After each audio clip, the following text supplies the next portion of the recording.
Revolução, e nós vamos falar agora sobre a situação na Ucrânia, hoje dia 20 de junho, 9 horas da manhã aqui no Rio de Janeiro, 3 horas da tarde lá em Kiev, no momento que eu gravo esse vídeo, e ontem tivemos mais um ataque bastante destrutivo contra a cidade de Odessa.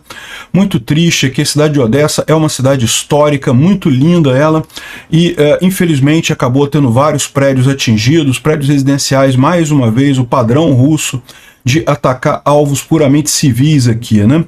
E em termos de linha de frente não tivemos nenhuma mudança de ontem para hoje. Temos algumas mudanças em posição em relação ao Trump, tá? O Trump declarou abertamente que não é um isolista, com distanciando do pessoal MAGA que não quer se envolver em guerras de forma alguma. O que ele disse literalmente é que ele nunca prometeu isso. Bom, ele está falando isso, evidentemente, com relação à guerra de Israel com o Irã, mas quem sabe não sobra para a gente também, né? Quem sabe a gente não consegue de novo a ajuda americana.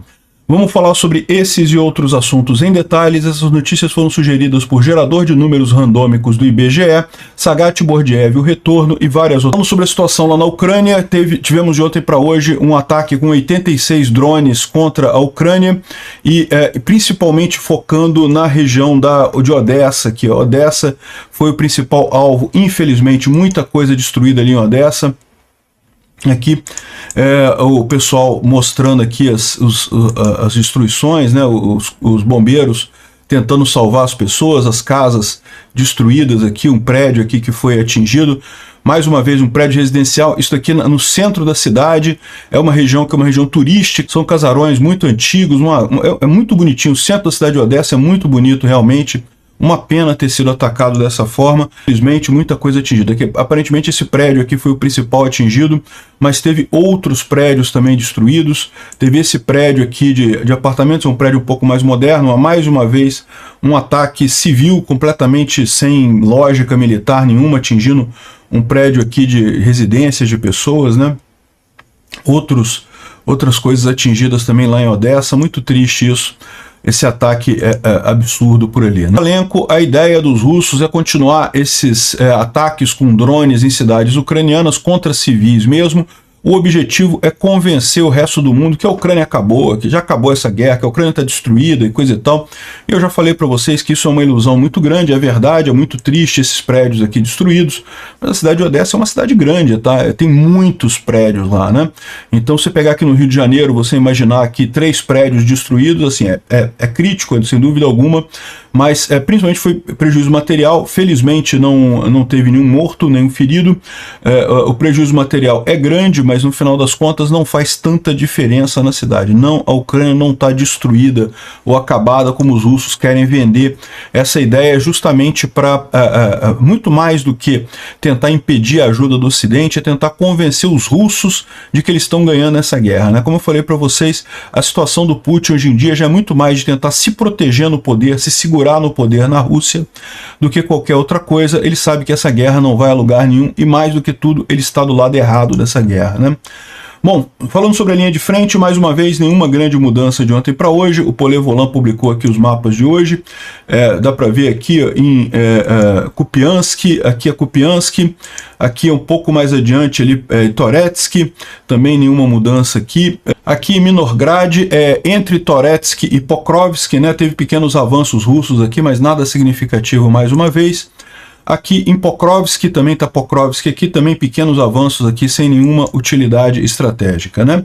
E finalmente a gente tem aqui, aqui em Sudzha, ali em Sumy, né, em que teve um pequeno avanço russo aqui, que eles retomaram uma área que os ucranianos tinham já tomado, os russos conseguiram retomar novamente, mas de novo, isso aqui mostra como é que a linha de frente aqui estacionou já há vários dias, que não há movimento significativo aqui, né? Aquilo que eu mencionei para vocês, os russos iriam avançar em Sumy até encontrar a ponta, a base defensiva ucraniana, e a partir daí não conseguiriam mais avançar, né?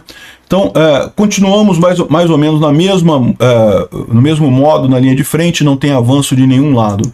Esse aqui é o T-62 russo com um monte de vergalhões soldados aqui para proteger contra drones, né? Chega a ser engraçado isso, cara. Como é que pode, bicho? Olha só, o tanque deveria ser um blindado, um negócio importante, difícil de destruir, e no entanto os caras têm que colocar um monte de vergalhão, parece um ouriço isso daqui. sei lá, parece uma peruca isso aqui, um tanque com peruca, né? Muito estranho isso, né?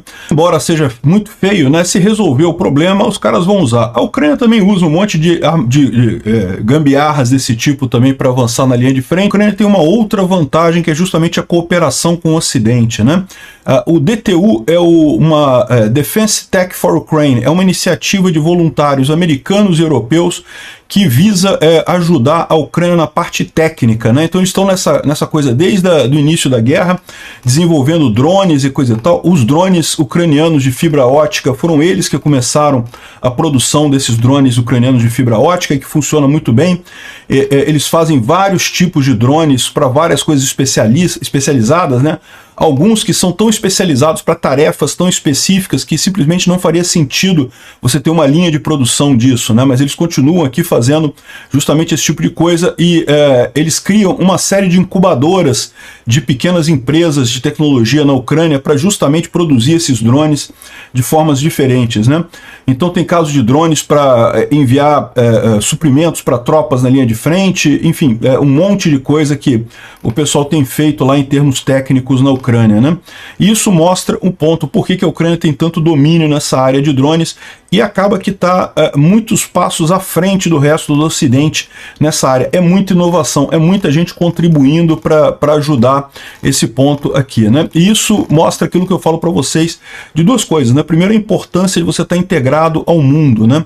A Rússia está se isolando, a Rússia está ficando isolada. Ok, ela tem o apoio do Irã, da Coreia do Norte e talvez da China, mas estão isolados ali. O resto do mundo inteiro não conversa com a Rússia, não tem apoio para a Rússia, mesmo quem continua comprando coisas da Rússia não vai ajudar a Rússia diretamente, porque fica muito feio ajudar quem está agredindo, né? Ao passo que a Ucrânia tem essa vantagem de atrair muitos talentos na área tecnológica para essa guerra, e isso é uma coisa que acaba ajudando bastante lá, né? E a outra coisa é a descentralização, é o que eu falo para vocês. Durante boa parte do século XX, toda a economia girava em torno da centralização, da economia de escala, você fazer grandes indústrias que fizessem produção em massa. Quanto mais produção em massa, mais você ganha economia de escala. Isso está na raiz da visão comunista do mundo, de que você tem uma organização central, né? O pessoal que fala que, por exemplo, que saúde pública é uma coisa boa, fala justamente esse argumento, né? Não, porque aí a gente pode comprar, fazer grandes compras, aí você ganha economia de escala e coisa e tal. A verdade é que a economia de escala, ela tem um limite, ela também tem uma ineficiência própria dela. Por quê? Porque justamente ela tem dificuldade de se adaptar aos detalhes em cada região. Então o que parece um lucro muito grande no início, no final das contas é um prejuízo, e é por isso que saúde pública como o SUS não funciona no Brasil e não funciona em lugar nenhum do mundo. É uma besteira que não tem sentido nenhum no final das contas, né? Aqui no Brasil, cada brasileiro paga mais de R$100 por mês de imposto para cobrir o custo do SUS, e no final das contas, quando precisa, não tem SUS, não consegue cirurgia, não consegue marcar nada, então você paga R$100 por mês por uma ilusão que você nunca vai poder usar se você realmente precisar no final das contas. E não é só aqui no Brasil não, você pegar o NHS lá na Inglaterra, o Canadá também, você só vê reclamação. Saúde pública não funciona, porque justamente é a centralização, é o problema da centralização. Aqui a gente vê esse exemplo no caso dos drones, né? A Rússia optou por um modelo centralizado de produção em massa, bem soviético mesmo, bem comunista mesmo, bem século XX, né? De produção em massa, economia de escala e não sei o que lá.